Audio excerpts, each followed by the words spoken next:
Buenas noches, hermanos. Que el Señor les continúe bendiciendo.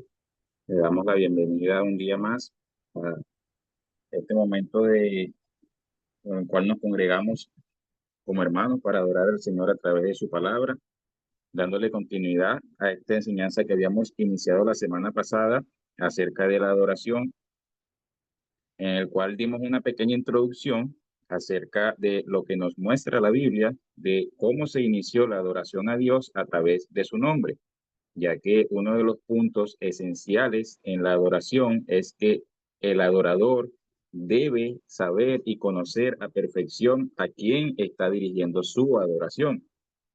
Nosotros vimos, por ejemplo, en Génesis capítulo 4, versículos 25 y 26, cuando es el nacimiento de Seth, lo que vendría siendo el tercer hijo de Adán y Eva que nació para suplantar la pérdida de Abel. Dice en el versículo 26, cuando Seth creció, tuvo un hijo y lo llamó Enos. Fue en aquel tiempo que la gente por primera vez comenzó a adorar al Señor usando su nombre. Entonces, desde allí nosotros comenzamos a ver el momento en el cual la gente comienza a adorar a nuestro Dios utilizando su nombre Yahvé. Y fue desde allí que se comenzó a utilizar el término de los hijos de Dios para referirse a ellos. Entonces vemos que a través de Enos, quien es hijo de Seth, se comienza a utilizar esta adoración. Cuando nosotros vamos al Nuevo Testamento y lo llevamos a nuestro Señor Jesucristo, en el Evangelio de Lucas, en el capítulo 3, versículo 38, Lucas está narrando la genealogía de Jesús y en este versículo 38 dice lo siguiente: Cainán era hijo de Enos, Enos era hijo de Seth, Seth era hijo de Adán y Adán era hijo de Dios. Entonces vemos esta relación que hay entre lo que es el tercer hijo de Adán y Eva, Seth, su hijo Enos y nuestro Señor Jesucristo, que es a partir de allí de donde se crea lo que viene siendo la genealogía de Jesús. Pero cuando nosotros analizamos todo lo que es la genealogía de nuestro Señor Jesucristo y lo que fue el desarrollo de la humanidad, recordemos que hubo un momento donde el Señor llamó a un hombre llamado Noé para que le construyera un arca, ya que había tal maldad, tal perversidad en la humanidad que el Señor tomó la decisión de erradicar este, a todas las personas que habían sobre la faz de la tierra en ese momento. Entonces, Noé eh, comenzó a adorar a Dios y a través de su conocimiento de Dios se lo reflejó a sus hijos y a través de esta generación que nace de Noé, nosotros podemos ver lo que es la adoración o por lo menos ese sentir que hay en todas las personas del mundo de que existe un Dios verdadero. En Lucas capítulo 3, donde se viene hablando de la genealogía de Jesús, en el versículo 36, Lucas dice, Sala era hijo de Cainán, Cainán era hijo de Arfaxad, Arfaxad era hijo de Zen, Zen era hijo de Noé y Noé era hijo de Lamec. Y de allí continúa dando la genealogía hasta llegar a Adán. Entonces vemos que a través de esta línea de Seth y de Enoch, surge lo que es la adoración a Dios a través de su nombre, su conocimiento como el Todopoderoso, como Yahvé. También estuvimos hablando de que los términos o los nombres por los cuales nosotros hoy conocemos a Dios fueron nombres que le atribuyeron algunos hombres en forma de adoración.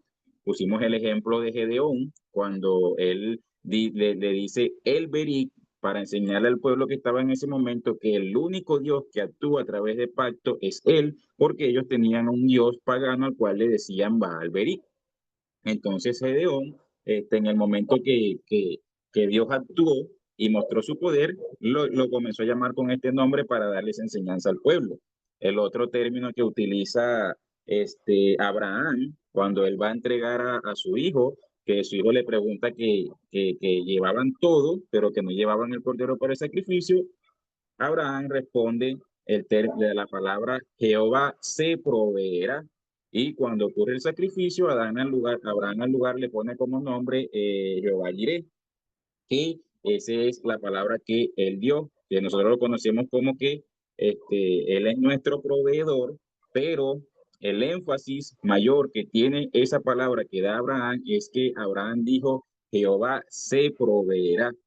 Y así, a lo largo de la Biblia, vemos los nombres con los cuales fueron conociendo a Dios, como por ejemplo el Olán, que significaba el Eterno, vemos el Shaddai, vemos el Elión, que fueron los nombres con los cuales las personas que se relacionaban con Dios lo conocían para poder adorarlo.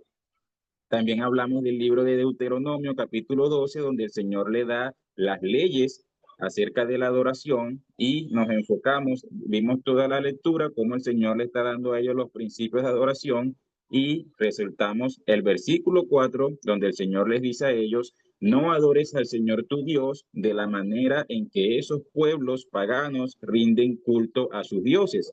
Luego, más adelante, Dios les vuelve a hacer esta misma aclaratoria y les dice, cuando entres a la tierra que Él les iba a dar por herencia, le dijo, no quiero que anden preguntando cómo estos pueblos adoran a sus dioses para adorarme a mí, porque el Señor les estaba enseñando a ellos que Él no comparte su adoración con nadie. La Biblia nos enseña que Dios no comparte su gloria con nadie.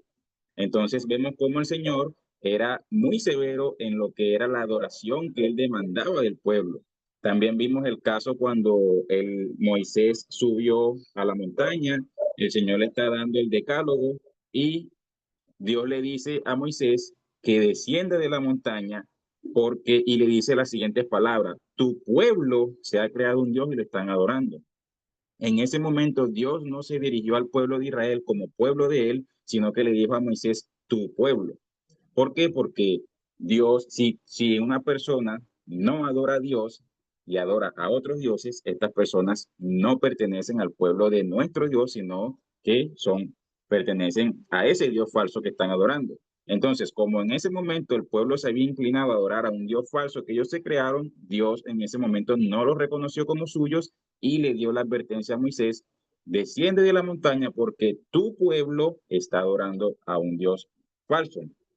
Y vimos también el versículo 8 donde el Señor les dice a ellos directamente, tu modelo de adoración tendrá que cambiar. Ahora cada uno hace lo que quiere, porque aún no has llegado al lugar de descanso, a la tierra que el Señor tu Dios te da como preciada posesión. Entonces vemos aquí una advertencia que el Señor le hace a su pueblo acerca de la adoración que ellos venían dando y la adoración que Él realmente quiere porque la Biblia nos enseña que nosotros fuimos creados para glorificar el nombre de Dios y Él es muy celoso en su adoración. Entonces, en esta enseñanza nosotros vamos a estar viendo lo que nos presenta la Biblia acerca de lo que es la adoración y también lo que nos presenta acerca de lo que es la alabanza. Hoy vamos a continuar viendo parte de lo que vendría siendo un concepto de adoración que puede ser fácil de entender para todos nosotros. Entonces tenemos que la adoración es la respuesta humana a la perfección de la presencia divina. Vamos a leer el libro de Génesis, capítulo 28, versículos del 16 al 17.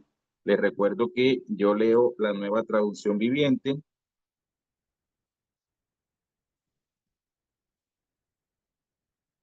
Génesis capítulo 28, del 16 al 17, dice la palabra, entonces Jacob se despertó del sueño y dijo, ciertamente el Señor está en este lugar y yo no me di cuenta, pero también tuvo temor y dijo, ¿qué tan temible es este lugar? No es ni más ni menos que la casa de Dios, la puerta misma del cielo. Aquí vemos el relato cuando Jacob tiene la visión de las escaleras, los ángeles que subían y bajaban por las escaleras, y él al despertarse y tener noción de que ese lugar era un lugar donde habitaba la presencia de Dios, dice que hubo temor en él al entender esto. Una de las cosas que nos dice la palabra es que el principio de la sabiduría es el temor a Jehová. A nosotros nos enseñaron mal este término y nos han hecho creer durante muchos años que esa palabra temor allí significa respeto. Pero cuando nosotros vamos a lo que es el original, la palabra que se utilizó por temor significa eso, temor.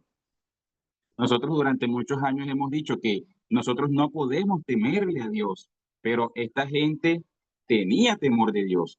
Hubo otro profeta que dijo, cuán terrible es caer en manos del Dios Todopoderoso. Era ese temor. La gente se humillaba ante Dios y la gente se guardaba de no quebrantar los principios porque ellos entendían que Él era el Todopoderoso y tenían temor. No era un simple respeto como el que nosotros le tenemos hoy en día a Dios nada más. Ellos tenían temor porque sabían que estaban tratando con el Dios Todopoderoso.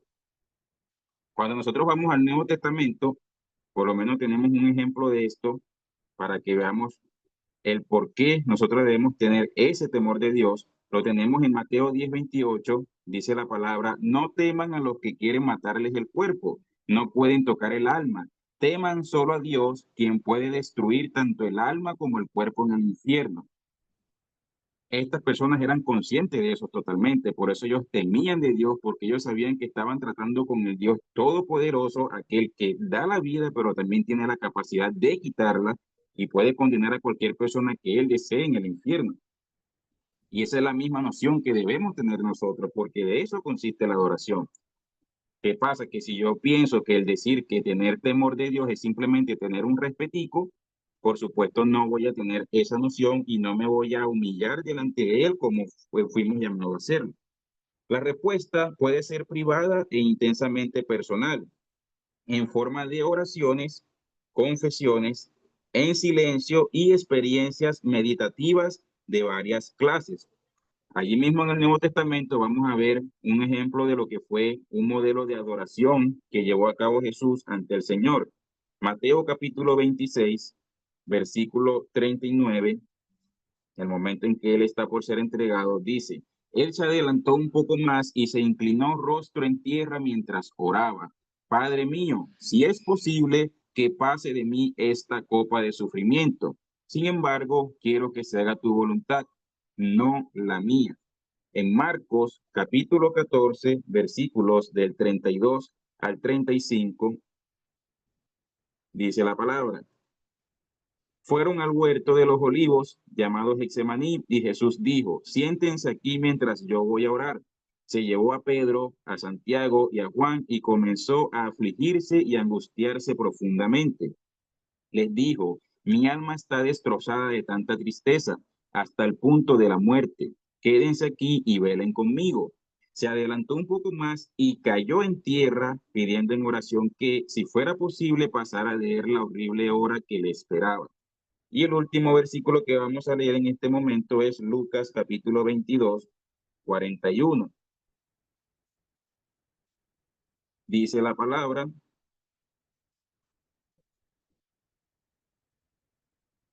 se alejó a una distancia como de un tiro de piedra, se arrodilló y oró. Aquí estamos viendo una manifestación de adoración de Jesús, como vemos algunos de los ejemplos, en medio de una adoración y en medio de una experiencia meditativa en la cual el Señor iba y se postraba delante del Señor.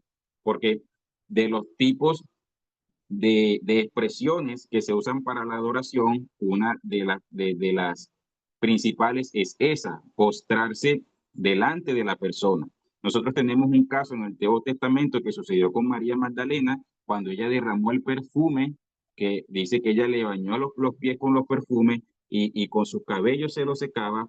Ella estaba postrada delante de Jesús y los hombres que estaban allí, el padre de Judas, dice, si este hombre fuera un verdadero profeta, él sabría qué clase de mujer es esta. Y Lucas dice, ¿qué derroche de dinero es ese? Ella pudo haber vendido ese perfume y con el dinero recaudado se pudo haber ayudado a los pobres. Y esto lo decía porque él se robaba de las ofrendas que le daban a Jesús. Y dice la Biblia que Jesús, conociendo su pensamiento, se volteó hacia ellos y le dice a Lucas, al padre de Lucas, que él fue a su casa y él cuando llegó, no le lavó los pies, que eso era una práctica de esta época. A las personas que venían de viaje se les lavaba los pies porque ellos en el camino se llenaban los pies de sucio y a la vez era una forma de honrarlos. Y Jesús le dice, vine a tu casa y tú no hiciste nada de esto, pero esta mujer desde que yo entré no ha dejado de lavarme los pies y secarlos con su cabello. Y luego Jesús dice, por eso en cada parte del mundo donde se predique el evangelio se mencionará a esta mujer, porque ese fue un acto de adoración que ella le brindó a Jesús en ese momento. pudiéramos decir que en teoría ella fue la única persona que adoró a Jesús de esa forma mientras que Jesús estuvo aquí en la tierra. Ese acto de adoración que presentó María allí lo vamos a estar viendo un poco más adelante cuando indaguemos un poco más acerca de los tipos de adoración y de alabanza que nos presenta la Escritura. La adoración en la Biblia a veces implica experiencias personales y otras veces experiencias colectivas. La experiencia personal da lugar a la adoración colectiva y la necesita. Es así que a los cristianos primitivos se les advertía que no dejaran de reunirse para adorar, sino que se exhortaran unos a otros en la fe y en la vida espiritual. Vamos a leer Hebreos capítulo 10, versículos 25. Dice la palabra, y no dejemos de congregarnos como lo hacen algunos, sino animémonos unos a otros, sobre todo ahora que el día de su regreso se acerca. Entonces vemos aquí que la adoración se puede llevar desde un punto de vista individual, la adoración que hacemos cada uno cuando entramos en nuestros aposentos a hacer nuestros devocionales, pero la adoración también consiste en una expresión colectiva, que esa es la que hacemos cuando nos reunimos en el lugar en el cual nos congregamos como iglesia para adorar a Dios.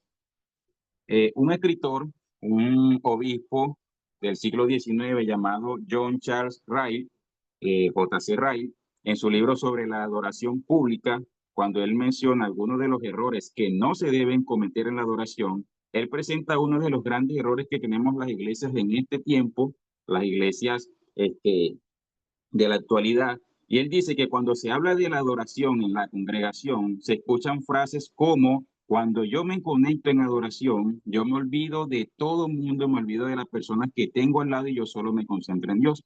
Y él dice que eso es un gran error porque cuando nosotros estamos congregados, estamos en una adoración colectiva. Por lo tanto, la adoración que se debe dar en ese momento se debe dar en orden de manera colectiva. Yo no puedo estar en disociación o separado de la persona que está a mi lado, sino que nosotros debemos estar en una coinonía adorando a Dios en un mismo sentir. Y él presenta el ejemplo de que nos muestra la Biblia de que los ángeles están en el cielo adorando al Señor de forma unánimes y le dicen santo, santo, santo. Entonces, ese pensamiento de que cuando yo me conecto a adorar a Dios, no me importa la persona que está al lado porque solo me importa Dios, es el primer punto que demuestra que nosotros no hemos entendido lo que nosotros vamos a hacer a la iglesia cuando adoramos a Dios. Y él también presenta allí otro tipo de errores que cometemos en la adoración y son ejemplos que son cosas que realmente nosotros lo vemos a diario. Entonces, en la adoración colectiva, nosotros nos unimos para adorar a Dios como hermanos en congregación y en ese tipo de adoración no existe individualismo, sino que todos estamos bajo un mismo sentir adorando al Dios Todopoderoso. Congregarse en adoración es una afirmación de lo que los adoradores creen y una oportunidad de respuesta para con las acciones de gracias de Dios. Dios está presente con su pueblo en todo momento. Aún así, Él ha establecido tiempos y momentos para adorar. Cuando nosotros vamos al libro del Éxodo, vemos lo que el Señor estableció como las fiestas, las festividades solemnes. Vamos a leer Éxodo capítulo 23, versículo 17. Esto fue un mandato que le dio el Señor a su pueblo, las festividades que ellos debían celebrar. Dice la palabra, cada año en estas tres ocasiones anuales, todo hombre de Israel deberá presentarse delante del soberano, el Señor. Ese es el versículo 17. En el versículo 14 dice, cada año deberás celebrar tres festividades en mi honor. Estas son las festividades solemnes. En el versículo 15 dice, en primer lugar, celebra el festival de los panes sin levadura.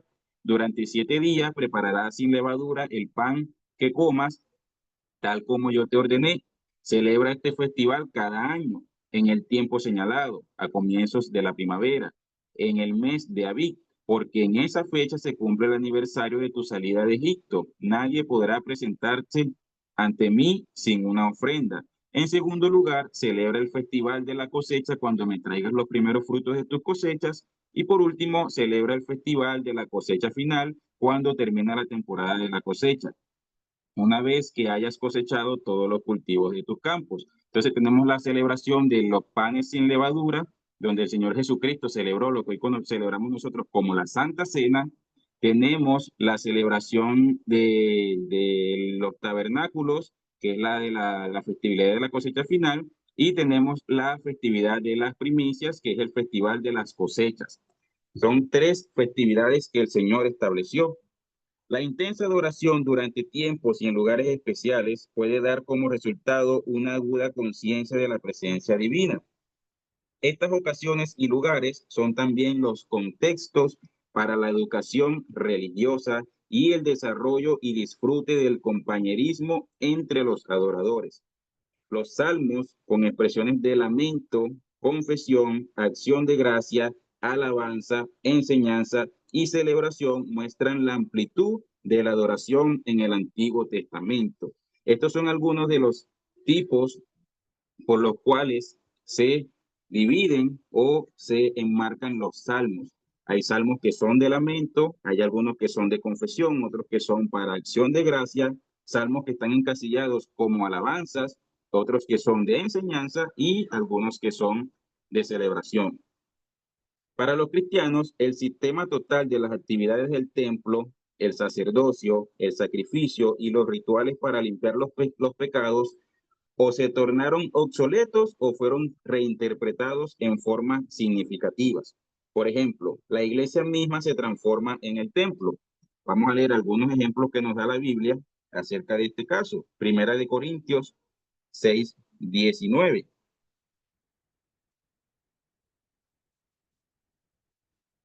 Dice la palabra, ¿no se dan cuenta de que su cuerpo es el templo del Espíritu Santo, quien vive en ustedes y les fue dado por Dios? Ustedes no se pertenecen a sí mismos. Efesios capítulo 2, versículos del 21 al 22 también nos dice de la siguiente forma. Estamos cuidadosamente unidos en Él y vamos formando un templo santo para el Señor por medio de Él. Ustedes, los gentiles, también llegan a formar parte de esa morada donde Dios vive mediante su Espíritu. Y Primera de Pedro 2:9 dice la palabra. Pero ustedes no son así porque son un pueblo elegido, son sacerdotes del rey, una nación santa, posesión exclusiva de Dios. Por eso pueden mostrar a otros la bondad de Dios, pues Él los ha llamado a salir de la oscuridad y entrar en su luz maravillosa. Entonces, por eso es que la adoración colectiva en la iglesia es tan importante, porque nosotros somos un pueblo de Dios y debemos estar en unidad durante la adoración. La cena del Señor, la crucifixión y la resurrección de Jesús están estrechamente relacionados con la celebración de la Pascua. Recuerden que en Éxodo vimos las fiestas que el Señor estableció. La primera de ellas fue la fiesta de la celebración de los panes sin levadura, lo que era la Pascua, donde el Señor celebró la Santa Cena. Entonces, vamos a ver los ejemplos donde nosotros como iglesias hacemos esta celebración. Tenemos Primera de Corintios 11, del 23 al 26. Este versículo todos deberíamos conocerlo cuando el apóstol Pablo relata cómo a él se le reveló el día que el Señor practicó la Santa Cena con sus discípulos, y eso lo tenemos en Mateo 26:17. Vamos a leerlo en Mateo.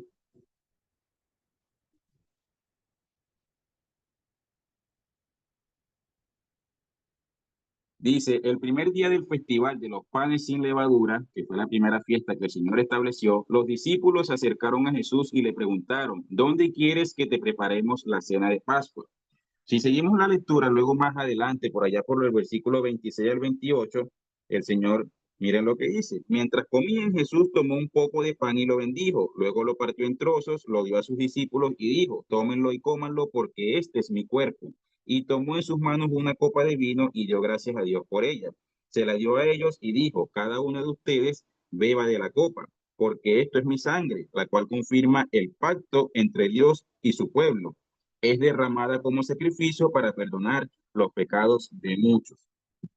Esta es una de las celebraciones que la iglesia siempre ha tenido como tradición, y es conocida como uno de los sacramentos. Los sacramentos que ha celebrado la Iglesia durante toda su historia son la Cena del Señor y el bautismo de las almas. Ok, la Pascua cristiana es una forma de la Pascua judía. Los cristianos primitivos convirtieron el Pentecostés en una celebración cristiana. El Pentecostés, el día que los discípulos se reunieron en el aposento alto y bajó el Espíritu Santo y descendió sobre ellos, eso se convirtió en una fiesta para mí, una festividad para nosotros, pero ese Pentecostés ya era una festividad que se celebraba en los judíos. Vamos a leer Primera de Corintios 16, 18.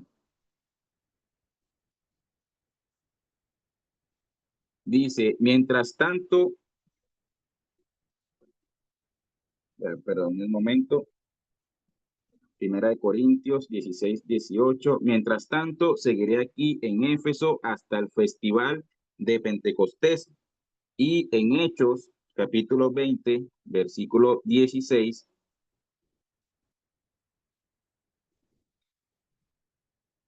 dice la palabra, Pablo había decidido navegar sin detenerse en Éfeso porque no quería pasar más tiempo en la provincia de Asia. Se apresuraba a llegar a Jerusalén, de ser posible, para el festival de Pentecostés, porque el Pentecostés era una festividad que se celebraba dentro del pueblo judío y hoy en día nosotros lo celebramos porque para nosotros representa el día que se inició la iglesia, porque ese fue el día que el Espíritu Santo descendió sobre los discípulos. Es una celebración de gran importancia para nosotros.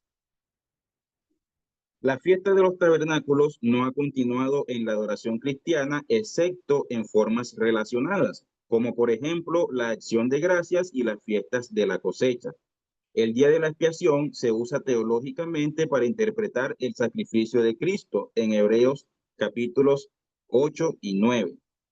Entonces, allí nosotros estamos viendo cómo las fiestas que el Señor estableció, que deberían celebrarse, nosotros hoy en día en cierta manera también las celebramos, solo que con cierta actualización, según lo que representa para nosotros desde el momento que Cristo vino a la tierra, desde el momento que entramos en ese nuevo pacto que nos presenta el Señor en Mateo 26, cuando Él celebra la Pascua con sus discípulos y establece lo que es la Santa Cena. Los cristianos se reunían para adorar el primer día de la semana, Hechos 27. No sé si a ustedes les ha pasado que hay personas que hablan de que nosotros los cristianos hacemos las cosas mal porque no guardamos el sábado. Pero cuando nosotros vamos a las escrituras, vemos que la Biblia nos dice en el libro de Hechos que la iglesia primitiva se reuniera el primer día de la semana. Cuando nosotros llevamos al calendario, el primer día de la semana es el día domingo. Dice Hechos 27, el primer día de la semana nos reunimos con los creyentes locales para participar de la cena del Señor. Pablo les estaba predicando y, como iba a viajar al día siguiente, siguió hablando hasta la medianoche. Yo por lo menos he tenido la oportunidad de hablar con personas que están siguiendo una corriente judaizante o personas que están dentro de una corriente adventista y ellos te dicen que nosotros hacemos las cosas mal porque nosotros nos reunimos el domingo y no el sábado, porque la Biblia dice que hay que guardar el sábado. E inclusive los adventistas dicen que el domingo representa la marca de la bestia, entonces nosotros somos hijos del diablo porque nos congregamos el día de la bestia. Pero cuando tú vas a la Biblia, en el libro de Hechos, dice que ellos se congregaban el primer día de la semana, que en el calendario gregoriano este representa el día domingo, que es el calendario que celebramos nosotros hoy en día. Entonces ellos se reunían el día domingo como iglesia para adorar a Dios. Tenemos también Primera de Corintios, capítulo 16, versículo 2. Dice la palabra, el primer día de cada semana, cada uno debería separar una parte del dinero que ha ganado. No esperen hasta que yo llegue para luego tratar de reunirlo todo de golpe. Y también tenemos otros versículos complementarios como son Juan capítulos 29, versículos 10, perdón, Juan capítulo 20, versículos 19 y 26. Los cristianos se reunían para orar el primer día de la semana y asistían juntos al templo diariamente. Las reuniones de los cristianos primitivos eran ocasiones gozosas para enseñar, profetizar, cantar, orar, leer las cartas apostólicas y para el partimiento del pan en la cena del Señor. Vamos a leer Efesios 5, del 19 al 20.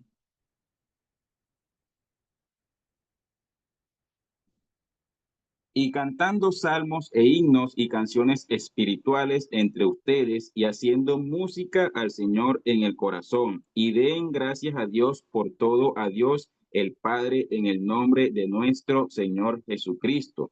Aquí el apóstol Pablo le está haciendo un llamado de atención a esta iglesia para que vivan en el Espíritu y que tengan ellos tengan unidad como iglesia. En el versículo 18 dice, no se emborrachen con vino porque eso les arruinará la vida, en cambio sean llenos del Espíritu Santo, cantando salmos e himnos y canciones espirituales entre ustedes y haciendo música al Señor en el corazón. Esto era un llamado de atención del apóstol Pablo para el orden que ellos debían tener en la iglesia, porque él pone el ejemplo de una persona que está embriagada con vino y una persona que está llena del Espíritu Santo y hace la diferencia. Una persona que está bajo los efectos del alcohol es una persona que no tiene control de sí mismo, no tiene control de su cuerpo, es una persona que se cae sola, es una persona que no puede dar 3 pasos sin tambalearse, una persona que se tropieza con todo el mundo, y Pablo le dice, no sean como el que está embriagado con vino, sino llénense del Espíritu Santo. En Primera de Corintios también vemos un reclamo que Pablo le hace a esa iglesia en cuanto al orden, porque él les dice que Dios es un Dios de orden y no de desorden. Y le dice que no se comporten de la forma en que ellos lo estaban haciendo, no vaya a ser que pase alguien que no es creyente y digan, estos son unos locos. Entonces, la Biblia también nos enseña que el Espíritu Santo nos da a nosotros dominio propio. Entonces, allí el apóstol Pablo está dando una enseñanza en cuanto a lo que es, digámoslo así, la adoración colectiva que debe estar marcada por un orden. Eso que nosotros hemos dicho durante mucho tiempo, de que cuando a mí me toman el espíritu, yo no me controlo y yo comienzo a dar vuelta como un loco, si nos vamos a la Biblia, eso no es bíblicamente correcto. Más bien la Biblia nos exhorta a que no tengamos ese tipo de prácticas porque eso no está conforme a lo que Dios pide para la oración. Por eso Pablo le pone el ejemplo a Efesios de la persona que está bajo el efecto del alcohol, que está embriagada con vino, y la persona que está llena del Espíritu Santo. El que está emborrachado con vino no tiene control de sus facultades, pero una persona que está bajo la llenura del Espíritu Santo tiene control de todas sus facultades porque el Espíritu Santo le da dominio propio. Colosenses 3:16 dice la palabra, que el mensaje de Cristo con toda su riqueza llene sus vidas. Enséñense y aconséjense unos a otros con toda la sabiduría que Él da. Canten salmos e himnos y canciones espirituales a Dios con un corazón agradecido. Y Primera de Tesalonicenses, capítulo 5, versículos del 16 al 18. Dice, estén siempre alegres, nunca dejen de orar, sean agradecidos en toda circunstancia, pues esta es la voluntad de Dios para ustedes, los que pertenecen a Cristo Jesús. Las reuniones del primer día de la semana de los cristianos primitivos no tenían lugar los sábados, eran los días de reposo. Ellos se congregaban el primer día de la semana. La celebración del primer día se transformó en el Día del Señor. Vamos a leer Apocalipsis, capítulo 1, versículo 10, una referencia a este día. Dice, era el día del Señor y yo estaba adorando en el Espíritu. De repente oí detrás de mí una fuerte voz como un toque de trompeta. Entonces, la celebración del primer día se transformó en el día del Señor y se hizo énfasis en la resurrección. Ya para ir terminando, El centro mismo de la adoración cristiana es el poder de la presencia de Cristo en una comunidad de discípulos congregados. Vamos a leer Mateo 16, 28.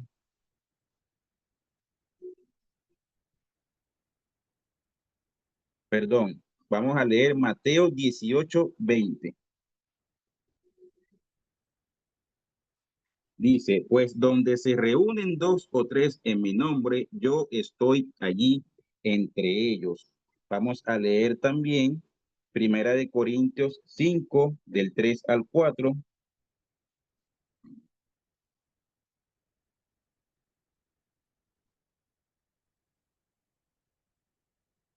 Dice la palabra, aunque no estoy con ustedes en persona, sí lo estoy en el espíritu. Y como si estuviera ahí, yo emití mi juicio sobre ese hombre. En el nombre del Señor Jesús, ustedes deben convocar a una reunión de la iglesia. Yo estaré presente en espíritu, igual que el poder de nuestro Señor Jesús. Apocalipsis capítulo 2, versículo 1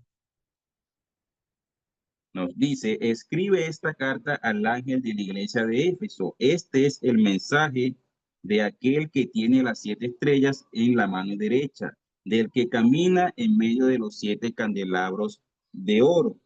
Y para ir nuevamente a un evangelio, cerramos con Juan capítulo 14, versículos del 12 al 14.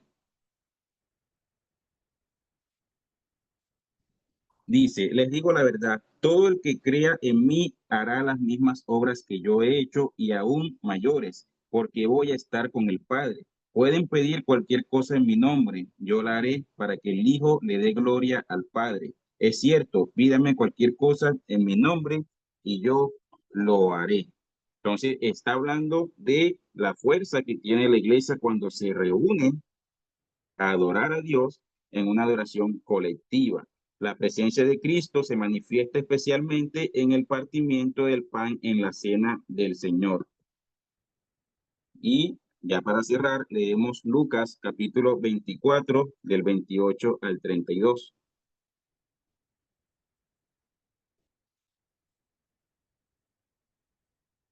Dice, para entonces ya estaban cerca de Emaús y del final del viaje. Jesús hizo como que iba a seguir adelante, pero ellos le suplicaron, quédate con nosotros esta noche, ya que se está haciendo tarde. Entonces los acompañó a la casa. Al sentarse a comer, tomó el pan y lo bendijo, luego lo partió y se lo dio a ellos. De pronto se les abrieron los ojos y lo reconocieron y en ese instante Jesús desapareció. Entonces se dijeron el uno al otro, ¿no ardía nuestro corazón cuando nos hablaba en el camino y nos explicaba las escrituras? Aquí saltamos al 35, dice, luego los dos de Maús les contaron cómo Jesús se les había aparecido mientras iban por el camino y cómo lo habían reconocido cuando partió el pan. Entonces, aquí nosotros estamos viendo, hermano, un concepto escritural acerca de lo que es la adoración y algunos modelos de adoración que celebraba la nación judía y cómo nosotros hoy en día hacemos una práctica semejante de ellos a través de lo que es la celebración de la Cena del Señor, a través de lo que es la fiesta de las primicias y bueno, en la fiesta del Pentecostés que vino a ser prácticamente a suplantar lo que era la celebración de los tabernáculos, que era la que se celebraba al final del año. Entonces, un concepto sobre adoración marcado en lo que es las escrituras, desde el Génesis hasta el Apocalipsis, para ir entendiendo un poco más la importancia de este tema. Faltaría por vernos lo que es el concepto sobre la alabanza, algunos ejemplos de adoración que presenta la Biblia y algunos ejemplos de alabanza, y también la explicación acerca de lo que son los levitas y los salmos. Espero que haya sido de su agrado esta enseñanza, hermano. Que el Señor le continúe bendiciendo. Por supuesto, invitarlo a que usted pueda seguir profundizando a través de esto y que aprendamos cada día más porque nosotros fuimos creados para adorar y glorificar el nombre de nuestro Señor. Bendiciones.